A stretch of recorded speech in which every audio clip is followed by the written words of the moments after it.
I'm reading Acts 1, and we're talking about Judas and how Judas killed himself, and how somebody else was going to be put in Judas's position.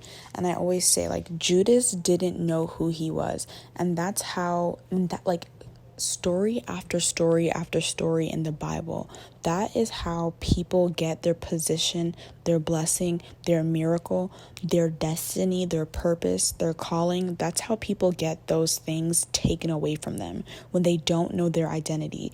Time and time again in the Bible, even from the very beginning, Eve didn't know her identity.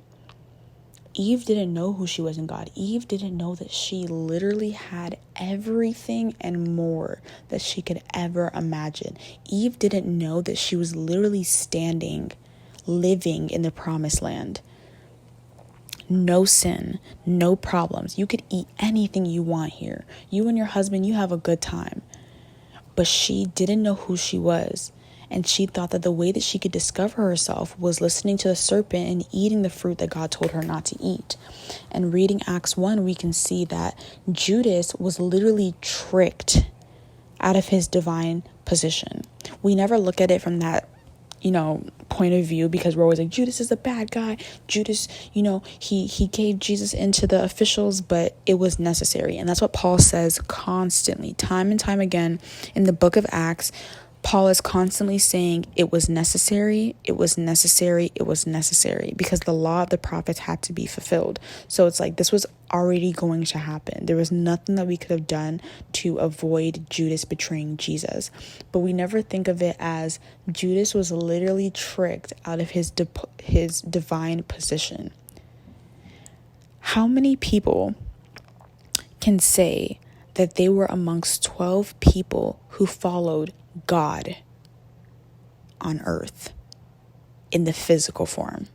You literally walked with God. Physically, you walked with God. You were around him. He had conversations with you. He talked to you privately. Like, you had everything. And you didn't know your identity. And it is written, you can't serve both God and money, because you would either hate one and love the other, or love the other and hate the other one. And Judas didn't know who he was. He was literally walking with God, but didn't know his identity. And so that gave the devil an opportunity. The one thing the devil will always come after, if he can't come after anything else, it will be your identity. He loves an insecure person because he's insecure. He loves somebody he can belittle. He loves somebody he can tell them you're worthless and they agree with him. The devil hates when he says in your mind, you're worthless, and you say, no, I'm not, I'm a child of God. He hates that because you know exactly who you are. And so Judas did not know exactly who he was. And so he thought that he thought that 30 pieces of silver, which is like roughly $96 today, he thought 30 pieces of silver was worth more than his divine position with Jesus on earth. And he traded Jesus in for 30 pieces of silver and regretted it instantly and killed himself in what is now known as the field of blood. The devil literally tricked him out of his position, gave him everything he wanted and more, and then the second he got it, he figured out that it wasn't everything he wanted and more, and that the real life and the real abundance was with Jesus Christ, but he can't do anything about that anymore because he handed Jesus over. The money meant nothing. The fame meant nothing. The recognition from the Pharisees meant nothing, because Jesus was already handed over. And Judas killed himself because he realized that what he idolized and what he wanted most meant nothing compared to the position he was put in when he met Jesus. Do not get tricked out of your destiny. Do not let that voice that says, don't start that business, don't get that job, don't move out. Don't let that voice trick you out of your position. Study to show yourself approved and know Jesus for yourself. Because the minute the devil sees that there is a gap, any opportunity, he will take it. I don't think Judas was a bad person. I don't think Judas was the complete devil. I don't think Judas was any of that. I believe Judas was a follower of Christ, but then he began to get greedy.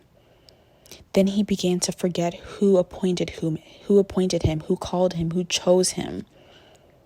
And he started to compare himself to Christ. Why is Christ getting all this attention? Oh, why do we have to follow him? I can just hand him over right now. You can tell Judas was jealous of Jesus. Jesus was known. People loved him.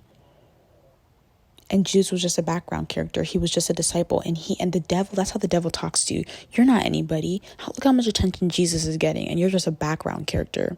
You're just behind the scenes. Nobody knows your name, but they know his name.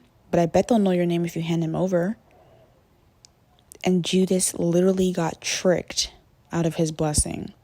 The biggest breakthrough he's ever received. Who was he before Jesus? Who was he? He was no one. He was no one. And he found life again with Jesus. But when we forget what God has given us, because we're so caught up in comparison, so caught up in our thoughts, so caught up in the carnalness of our minds, we literally forget how much God has really brought us through. And that it was not by our strength at all.